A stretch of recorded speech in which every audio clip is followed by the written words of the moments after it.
The History of the Truth of England, an examination of the divine right of kings and investiture. Introduction. This lecture series investigates the conflict between church and state through a carefully crafted timeline of events, and the central focus of the study is on the conflict as it relates to the tensions between the leadership of England and the leadership of Roman Catholicism.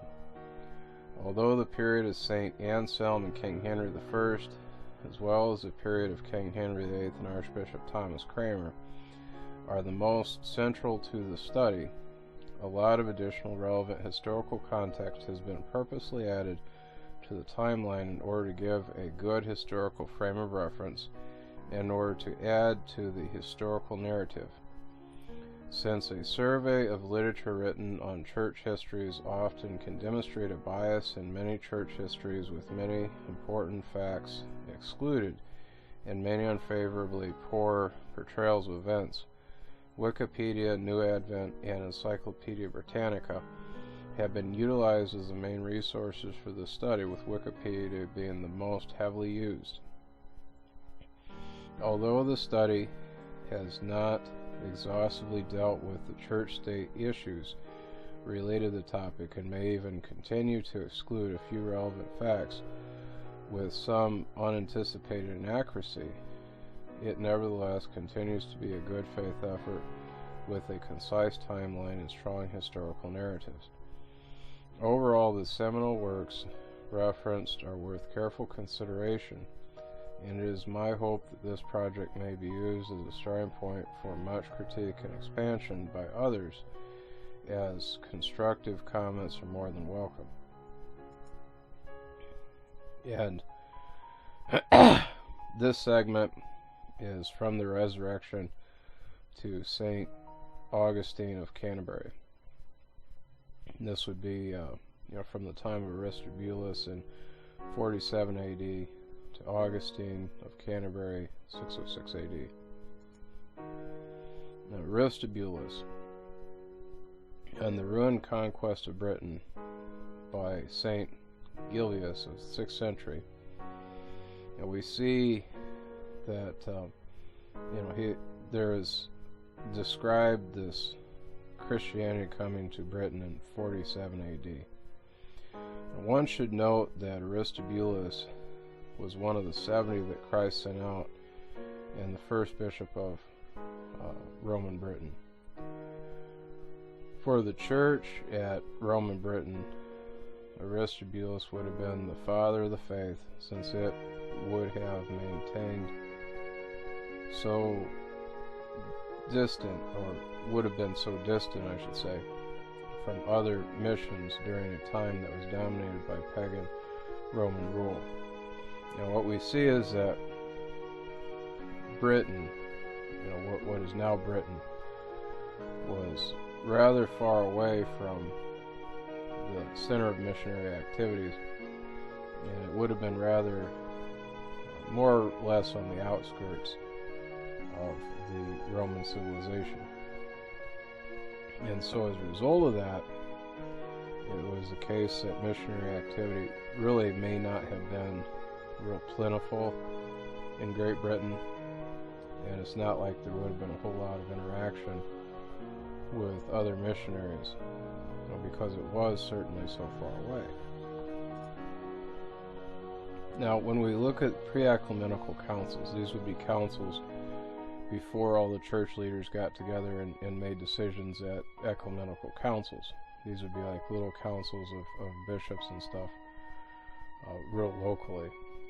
And when we look at those from 155 to 314, and we see a number of councils had existed after the time of the original apostles and before Christianity became the official religion of the Roman Empire. But these councils did not include heads of the entire church, and many obstacles may have continued to have existed on account of political and economic powers that made communication between church leaders of different regions very difficult at best.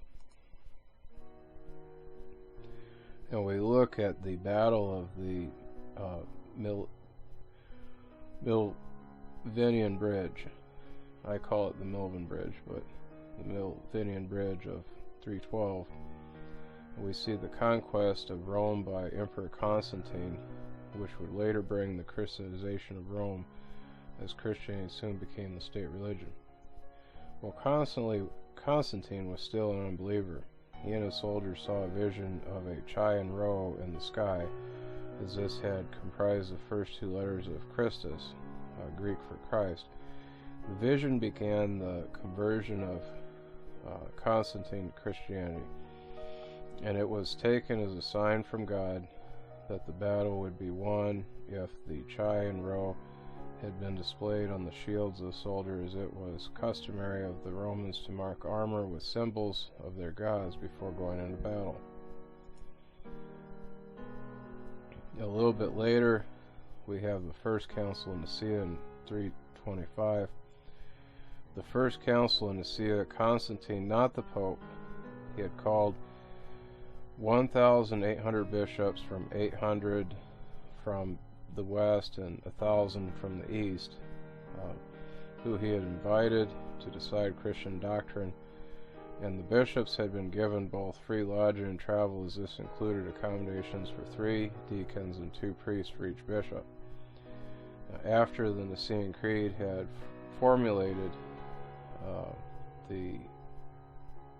been formulated from this council, after the Nicene Creed was formulated from the Council of Nicaea.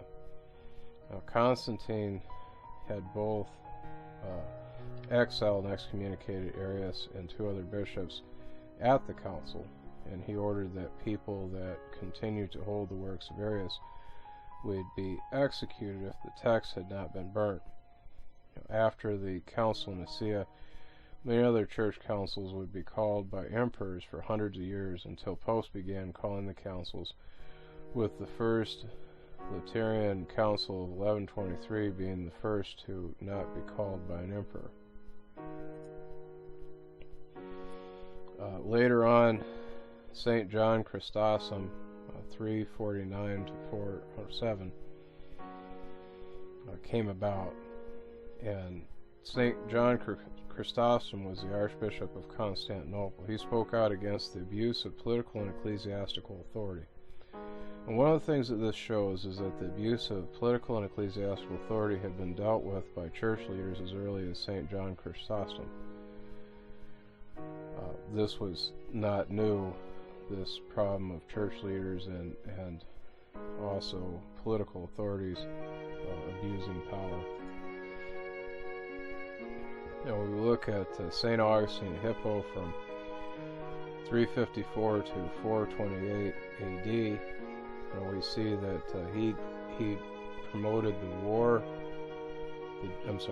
Saint Augustine promoted the just war theory, and this was something that promoted that governments could and should act in obedience to divine command, and that the laws of God should actually be, I don't want to say established, but should be utilized in such a way that public justice comes about through governments within themselves exercising the wisdom of government. Now, for Augustine, he deferred to Romans chapter 13 verse 4 for reasoning that Christians have responsibility by divine edict to fight even in wars that are unjust. Now, St. Augustine, in his work here, The City of God, he developed what he calls the Tale of Two Cities. And this is, I believe, meant to be a literal commentary on Genesis chapter 11, 15, and 20. Excuse me here. And here's what St. Augustine writes. He says, "These are the 2 loves. The first is holy, the second foul. The first is social, the second selfish. The first consults the common welfare for the sake of a celestial society. The second grasps at a selfish control of social affairs for the sake of arrogant dominion. The first is submissive to God, the second tries to rival God. The first is quiet, the second restless. The first is peaceful, the second troublemaking. The first prefers truth to the praises of those who are in error. The second is greedy for praise, however it may be obtained. The first is friendly, the second envious. The first desires for its neighbor what it wishes for itself. The second desires to subjugate its neighbor. The first rules its neighbor for the good of its neighbor. The second for its own advantage, and these two loves produce a distinction among the angels. The first love belongs to the good angels, the second to the bad angels, and they also separate the two cities founded among the race of men under the wonderful and ineffable providence of God, and ministered and ordering all things that have been created. Now, the first city is that of the just, the second is that of the wicked. Although they are now, during the course of time, intermingled, they shall be divided at the last judgment. The first, being joined by the good angels under its king, shall attain eternal life. The second, in union with the bad angels under its king, shall be sent into eternal fire. Perhaps we shall treat, God willing, of these two cities more fully in another place. Now, when Saint Augustine, when he describes this tale of the two cities, he's basically showing how there are two types of governance. And one is from God, and the other is not from God. It's actually evil in nature. And this gives us a very clear illustration of how the evil one runs things, so to speak, in comparison to how God runs things. Now, this is something very important to look at. When we look at the councils in Carthage, and there are a lot of councils, but I'm going to focus on the Council of 418 and 419. Carthage was in Africa, and with the Council of 418, it occurred because the Pope had reinstated an African priest, and the Synod there in Carthage concluded that anyone that appeals to a court in Rome cannot be received back into communion in Africa. Also, the Council of 419 gave an appeal to Rome that protested Pope Clement I having appellate jurisdiction, as it urged recall of the Pope's legate and advised that no more judges be sent. The Pope, however, had refused on account of his apostolic authority. Later, the Synod of 484 at Carthage had been called by the Vandal king Henrik, whose name is pronounced, to get the bishops in his territory to convert to Arianism, and the conversion failed, resulting in many bishops executed and exiled. Now, Carthage didn't really go the right way, is what we're seeing here. But in the end, but they did resist the Pope in his appellate jurisdiction, and one of the things that this shows us is that very early on the Pope was imposing a legal jurisdiction over various church bodies, and it was such that church leaders could appeal to Rome and then be reinstated by their local church bodies if they were excommunicated or something. And then if those local church bodies raised issues with that, then the Pope would say, well, I'm the Pope.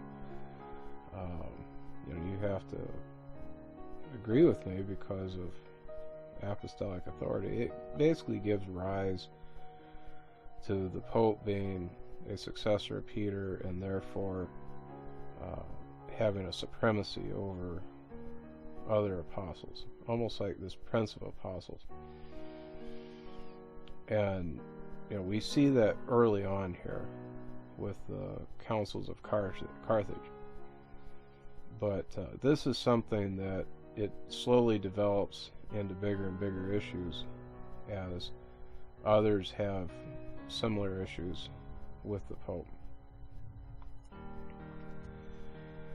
With Emperor Justinian I from 527 to 565, we see that he describes a Pentarchy that showed Jerusalem, Antioch, Alexandria, Constantinople, and Rome as the 5 major episcopal sees of the Church, as some have suggested that their association with authority had much to do with the administrative structure of the Roman Empire.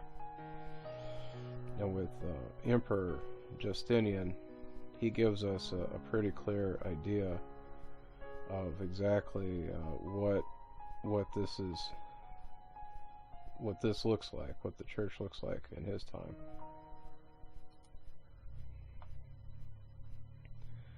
Now, also with the Gregorian Mission of 595, we see that Pope Gregory the Great chose Augustine of Canterbury to lead a mission to Britain in order to Christianize the Kingdom of Kent, as Kent had converted as a result of the mission.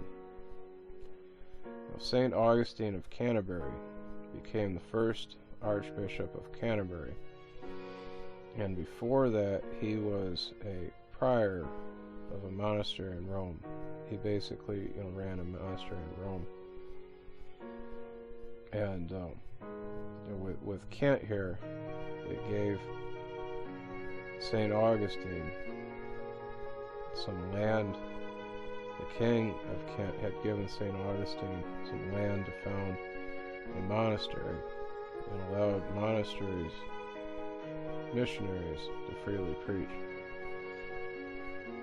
Before Saint Augustine conducted the Gregorian Mission, natives of Britain had apparently been centered on monasticism and had been separated from Rome.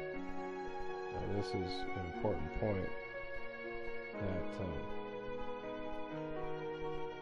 Saint Augustine of Canterbury, being the first archbishop from the Gregorian Mission, really brought a type of Roman faith to Great Britain, whereas before that Great Britain was rather isolated, and also it was a case that they were Christian from, some may have been still Christian from previous missions that had not been extremely prosperous in converting everybody. But this, the Gregorian Mission, is what converted the Kingdom of Kent, by converting the king. And here's some references here.